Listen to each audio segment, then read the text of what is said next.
तो आपका जो सब्जेक्ट रहने वाला है वो है फंडामेंटल ऑफ सॉइल साइंस। तो जैसा कि दोस्तों आप लोगों का पेपर लगा है, तो उसी के हिसाब से जो मैं आज की मैराथन क्लास कराने वाला हूँ, जिसमें आप लोगों के जो है पूरे 100 क्वेश्चंस होने वाले हैं। तो क्वेश्चन सभी जो है बहुत ही इंपॉर्टेंट क्वेश्चन होने वाले हैं। तो आप लोग जो है क्लास को ध्यान से देखिएगा, पूरी क्लास देखिएगा, और चैनल पर नए हैं तो चैनल को सब्सक्राइब कर लीजिए, वीडियो को लाइक और शेयर कर दीजिए ताकि सभी क्लासेज जो है लगातार आप तक पहुँचती रहें। तो चलिए दोस्तों, बिना किसी देरी के क्लास स्टार्ट करते हैं।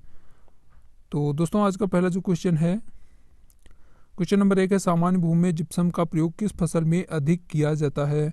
तो इसमें दोस्तों आपका जो राइट आंसर है वो हो जाएगा आपका ऑप्शन नंबर डी, यानी कि मूंगफली के लिए आपका राइट आंसर हो जाएगा। चलिए दोस्तों बढ़ते हैं अगले क्वेश्चन की ओर। क्वेश्चन नंबर दोस्तों 2 है, मृत्तिका खनिज में पोटास की अधिकता होती है।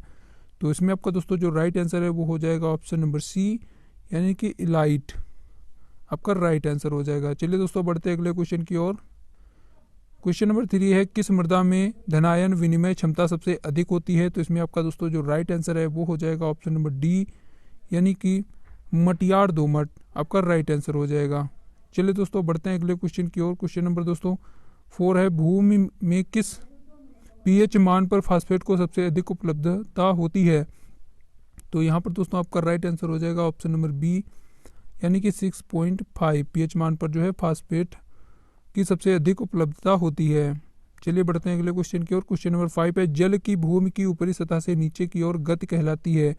तो इसका दोस्तों राइट आंसर हो जाएगा ऑप्शन नंबर ए, आपका है राइट हो जाएगा इनफिल्ट्रेशन, जो है इसका राइट आंसर हो जाएगा। यानी कि जल की भूमि की ऊपरी सतह से नीचे की ओर बहने की गति को जो है इनफिल्ट्रेशन कहते हैं। चलिए बढ़ते हैं अगले क्वेश्चन की ओर। क्वेश्चन नंबर दोस्तों 6 है, प्रक्षेत्र प्रबंध एक विज्ञान है।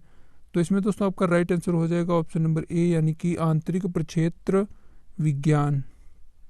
चलिए बढ़ते हैं अगले क्वेश्चन की ओर। क्वेश्चन नंबर 7 है, पर्वतीय मृदा हिली सॉइल्स का जो है निर्माण हुआ है। तो इसमें आपका दोस्तों राइट आंसर हो जाएगा ऑप्शन नंबर ए, यानी कि ग्रेनाइट व क्वार्टरजाइट चट्टानों से आपका ऑप्शन नंबर ए जो है राइट आंसर हो जाएगा। चलिए दोस्तों बढ़ते हैं अगले क्वेश्चन की ओर। क्वेश्चन नंबर दोस्तों 8 है, अम्लीय भूमि में प्रयोग के लिए उर्वरक है। तो इसमें दोस्तों आपका राइट आंसर हो जाएगा ऑप्शन नंबर डी, यानी कि सोडियम नाइट्रेट जो है अम्लीय भूमि के लिए प्रयोग किए जाने वाला उर्वरक है। तो चलिए दोस्तों अगला क्वेश्चन, क्वेश्चन नंबर 9 है, लवणीय क्षारीय मृदाएं सामान्यतः पाई जाती हैं। तो इसमें दोस्तों आपका राइट आंसर हो जाएगा ऑप्शन नंबर ए, यानी कि शुष्क क्षेत्र में जो है लवणीय और क्षारीय मृदाएं पाई जाती हैं। चलिए बढ़ते हैं अगले क्वेश्चन की ओर। क्वेश्चन नंबर दोस्तों 10 है, पीएसबी द्वारा मृदा की उर्वरता में सुधार होता है, क्योंकि यह इसमें दोस्तों आपका जो राइट आंसर है वो हो जाएगा ऑप्शन नंबर सी, यानी कि मृदा में स्थिर फास्फोरस की उपलब्धता को बढ़ाता है। यानी कि पीएसबी द्वारा मृदा की उर्वरता में सुधार होता है, क्योंकि यह जो है मृदा में स्थिर फास्फोरस की उपलब्धता बढ़ाता है। चलिए बढ़ते हैं अगले क्वेश्चन की ओर। क्वेश्चन नंबर दोस्तों 11 है, कृषि के लिए वही मृदाएं सर्वोत्तम होती है जिनका पीएच मान होता है। तो यहाँ पर दोस्तों आपका राइट आंसर हो जाएगा ऑप्शन नंबर आपका क्वेश्चन नंबर 11 का ऑप्शन नंबर आपका बी जो है राइट आंसर हो जाएगा, यानी कि 6 से 7 के बीच हो। कृषि के लिए वही मृदाएं दोस्तों सर्वोत्तम होती हैं जिनका पीएच मान जो है 6 से 7 के बीच हो। तो चलिए दोस्तों बढ़ते हैं अगले क्वेश्चन की ओर। क्वेश्चन नंबर 12 है, भूमि में जीवांश पदार्थ किस तत्व की उपलब्धता का जो है सूचकांक है। तो यहाँ पर दोस्तों आपका राइट आंसर हो जाएगा ऑप्शन नंबर ए, यानी कि सुलभ नाइट्रोजन। भूमि में जीवांश पदार्थ जो है सुलभ नाइट्रोजन की उपलब्धता का सूचकांक है। चलिए बढ़ते हैं अगले क्वेश्चन की ओर। क्वेश्चन नंबर दोस्तों 13 है, दोमट मृदा में क्षेत्र क्षमता तथा म्लान बिंदु के बीच संग्रहित पानी की मात्रा होती है। तो इसमें आपका दोस्तों राइट आंसर हो जाएगा ऑप्शन नंबर सी, यानी कि 15% आपका राइट आंसर हो जाएगा। चलिए अगले क्वेश्चन की ओर बढ़ते हैं। क्वेश्चन नंबर दोस्तों 14 है, सेल फास्फेट का सुरक्षित प्रयोग किया जा सकता है। तो इसमें आपका दोस्तों राइट आंसर हो जाएगा ऑप्शन नंबर डी, यानी कि अम्लीय मृदा में सेल फास्फेट का जो सुरक्षित प्रयोग है वो अम्लीय मृदा में किया जा सकता है। चलिए बढ़ते हैं अगले क्वेश्चन की ओर। क्वेश्चन नंबर दोस्तों 15 है, सिल्ट तथा मृत्तिका का निर्धारण कर सकते हैं। तो इसमें दोस्तों आपका राइट आंसर हो जाएगा ऑप्शन नंबर सी, यानी कि द्रव घनत्व मापी से सिल्ट तथा मृत्तिका का निर्धारण जो है द्रव घनत्व मापी से कर सकते हैं। चलिए बढ़ते हैं अगले क्वेश्चन की ओर। क्वेश्चन नंबर दोस्तों 16 है, कृमि जिसकी संख्या मृदा में सबसे अधिक होती है। कौन सा कृमि है जिसकी संख्या जो है मृदा में सबसे अधिक होती है। तो इसमें दोस्तों आपका राइट आंसर हो जाएगा ऑप्शन नंबर ए, यानी कि जीवाणु जो है मृदा में सर्वाधिक पाया जाता है। चलिए बढ़ते हैं अगले क्वेश्चन की ओर। क्वेश्चन नंबर दोस्तों 17 है, ह्यूमस का वह भाग जो किसी अम्ल व क्षार में विलय ना हो कहते हैं। तो इसमें दोस्तों आपका राइट आंसर है क्वेश्चन नंबर 17 का ऑप्शन नंबर सी, यानी कि ह्यूमिन आपका राइट आंसर हो जाएगा। चलिए दोस्तों बढ़ते हैं अगले क्वेश्चन की ओर। क्वेश्चन नंबर 18 है, अधिक टिकाऊ पूंजी वाली मृदाओं में अधिकता होती है। तो इसमें दोस्तों आपका राइट आंसर है ऑप्शन नंबर बी, यानी कि मांटमोरी लोनाइट की जो है इसमें अधिकता पाई जाती है। ऑप्शन नंबर बी आपका राइट आंसर हो जाएगा। चलिए दोस्तों बढ़ते हैं अगले क्वेश्चन की ओर। क्वेश्चन नंबर 19 है, भारी मृदाओं से तात्पर्य है। तो इसमें दोस्तों आपका राइट आंसर हो जाएगा ऑप्शन नंबर बी, यानी कि अधिक घनत्व के कणों की अधिकता वाली। भारी मृदाओं का जो तात्पर्य है कि भारी मृदाएं वे होती हैं जिनका अधिक घनत्व के कणों की अधिकता होती है इसमें।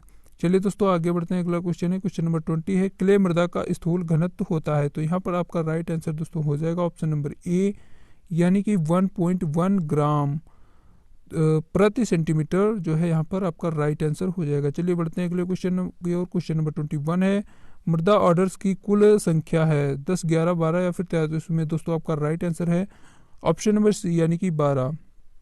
मृदा ऑर्डर्स की जो कुल संख्या है वो है यहाँ पे 12। चलिए अगला क्वेश्चन, क्वेश्चन नंबर 22 है दोस्तों, मृदा रंध्रों व वायुमंडलीय हवा के बीच GO एवं CO का विनिमय को कहते हैं। तो यहाँ आपका राइट आंसर दोस्तों हो जाएगा ऑप्शन नंबर डी, यानी कि मृदा वातन आपका राइट आंसर हो जाएगा। चलिए बढ़ते हैं अगले क्वेश्चन की ओर। क्वेश्चन नंबर दोस्तों 23 है, सर्वाधिक रंध्र युक्त मृदा संरचना है कणीय मृदकण या फिर प्रिज्मी या फिर प्लेटी। तो इसमें दोस्तों आपका राइट आंसर जो है वो हो जाएगा ऑप्शन नंबर ए, यानी कि कणीय आपका राइट आंसर हो जाएगा। चलिए बढ़ते हैं अगले क्वेश्चन की ओर। क्वेश्चन नंबर दोस्तों 24 है, तनाव मापी मापता है। तो इसमें दोस्तों आपका राइट आंसर हो जाएगा ऑप्शन नंबर बी, यानी कि पूर्ण मृदा जल तनाव।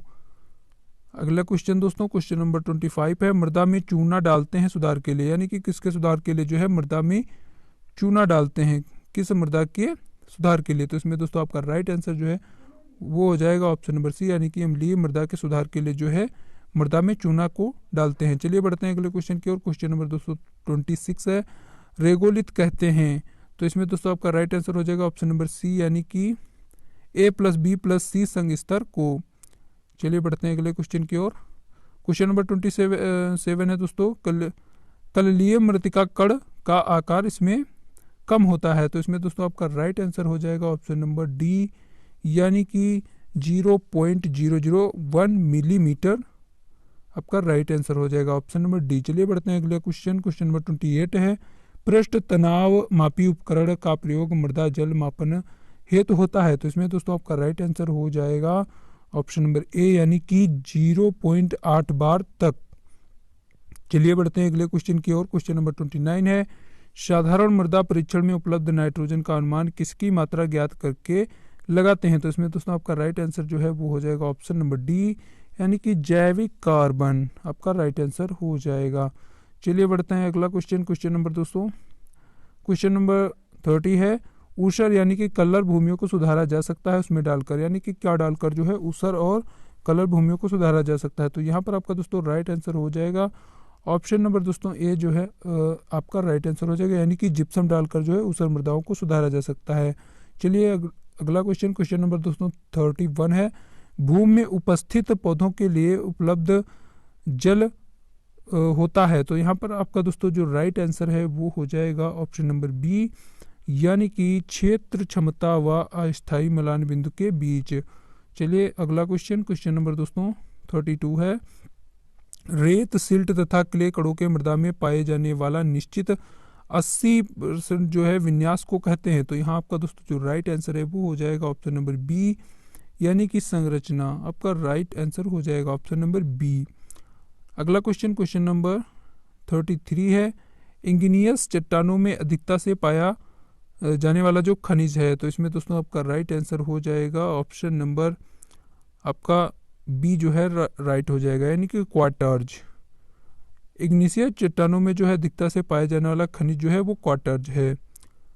अगला क्वेश्चन नंबर 34 है, पौधों की बढ़वार मृदावातन की वजह से बाधित होती है जब जल से भरे रंध्र अधिक हो जाते हैं। तो इसमें दोस्तों आपका राइट आंसर जो है वो हो जाएगा ऑप्शन नंबर डी, यानी कि 80 से 90%।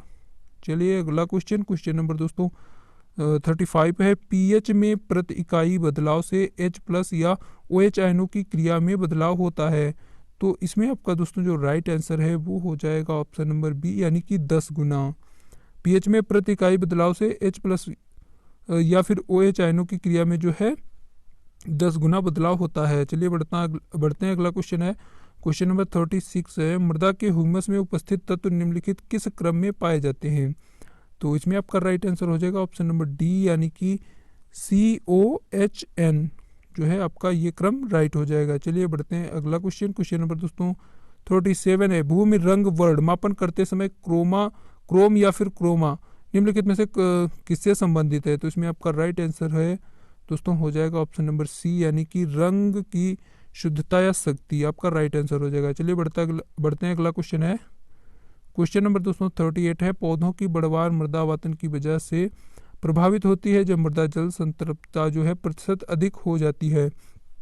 तो यहाँ पर आपका राइट आंसर हो जाएगा दोस्तों ऑप्शन नंबर डी जो है आपका राइट आंसर हो जाएगा, यानी कि 80 से 90 जो है यहाँ पर आपका राइट आंसर हो जाएगा। चलिए बढ़ते हैं। अगले क्वेश्चन है, क्वेश्चन नंबर 39 है, मृदा पीएच का मान दर्शाता है। तो यहाँ पर आपका राइट आंसर हो जाएगा ऑप्शन नंबर बी, यानी कि क्रियाशील अम्लता को जो है दर्शाता है। मृदा पीएच का मान जो है क्रियाशील अम्लता को दर्शाता है। चलिए बढ़ते हैं। अगला क्वेश्चन है, क्वेश्चन नंबर दोस्तों 40 है, CaCO का Ca तुल्यांक है। तो यहाँ पर आपका राइट आंसर हो जाएगा दोस्तों क्वेश्चन नंबर 40 का ऑप्शन नंबर ए आपका राइट आंसर हो जाएगा, यानी कि 0.56, यानी कि 0.56 आपका राइट आंसर हो जाएगा। अगला क्वेश्चन है, क्वेश्चन नंबर 41 है, जैविक मृदाओं का ऑर्डर है। तो इसमें आपका राइट आंसर जो है वो हो जाएगा ऑप्शन नंबर सी, यानी कि हिस्टोसोल जो है आपका राइट आंसर हो जाएगा। जैविक मृदाओं का ऑर्डर है हिस्टोसोल।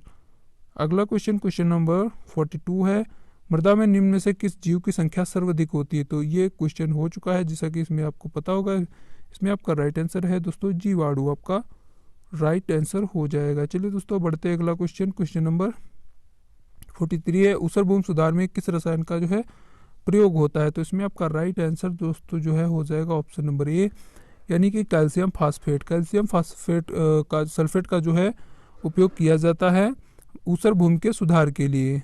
चलिए बढ़ते हैं। अगला क्वेश्चन नंबर दोस्तों 44 है, भूमि क्षमता वर्गीकरण के अंतर्गत खेती योग्य भाग 4 वर्गों में विभाजित किया है और विभिन्न रंगों में दर्शन किया गया है, गलत उत्तर चुनिए। तो इसमें आपका राइट आंसर हो जाएगा ऑप्शन नंबर सी, यानी कि वर्ग 3 और नारंगी। चलिए बढ़ते हैं। अगला क्वेश्चन नंबर दोस्तों 45 है, मृदा में किस तत्व की मात्रा सर्वाधिक है। तो इसमें आपका राइट आंसर हो जाएगा दोस्तों ऑप्शन नंबर आपका यहाँ पे ऑप्शन नंबर दोस्तों क्वेश्चन नंबर 45 का जो है इसमें आपका राइट आंसर हो जाएगा सी, यानी कि ओ, ऑक्सीजन जो है सबसे ज़्यादा मृदा में जो है पाया जाने वाला तत्व है। अगला क्वेश्चन नंबर दोस्तों 46 है, मृदा संरचना निर्देशित करता है। तो यहाँ पर आपका राइट आंसर दोस्तों हो जाएगा आपका ऑप्शन नंबर ए, यानी कि मृदा कणों की रचना विन्यास को। मृदा संरचना जो है निर्देशित करता है मृदा कणों की संरचना विन्यास को। चलिए बढ़ते हैं। अगला क्वेश्चन नंबर दोस्तों 47 है, उत्तरांचल के पर्वतीय क्षेत्रों में कौन सी मृदा जो है प्रचुर मात्रा में पाई जाती है। तो यहाँ पर दोस्तों जो आपका राइट आंसर है वो हो जाएगा ऑप्शन नंबर ए, यानी कि अम्लीय मृदाएं जो हैं उत्तरांचल के पर्वतीय क्षेत्रों में प्रचुर मात्रा में पाई जाती हैं। चलिए आगे बढ़ते हैं। अगला क्वेश्चन है, क्वेश्चन नंबर दोस्तों 48 है, मृदा जल स्तर से निम्न में से कौन सा शब्द जो है संबंधित है। तो इसमें आपका राइट आंसर दोस्तों हो जाएगा ऑप्शन नंबर सी, यानी कि ऑप्शन नंबर सी आपका राइट आंसर हो जाएगा। PF जो है जल स्तर से संबंधित है, मृदा जल स्तर से संबंधित है। अगला क्वेश्चन है, क्वेश्चन नंबर 49 है, निम्न में से कौन सी लवण सहनशील फसल है। तो इसमें दोस्तों आपका राइट जो आंसर है वो हो जाएगा ऑप्शन नंबर बी, यानी कि चुकंदर जो है वो लवण सहनशील फसल है। अगला क्वेश्चन है, क्वेश्चन नंबर 50 है दोस्तों, मृदा में यूरिया की लंबी अवधि में प्रयोग का प्रभाव होता है, यानी कि लगातार अगर आप यूरिया का प्रयोग करते हैं तो इसका क्या प्रभाव होगा। तो यहाँ पर आपका दोस्तों राइट आंसर जो है वो हो जाएगा ऑप्शन नंबर सी, यानी कि अम्लीय। मृदा जो है अम्लीय हो जाती है लगातार प्रयोग से। अगला क्वेश्चन है दोस्तों, क्वेश्चन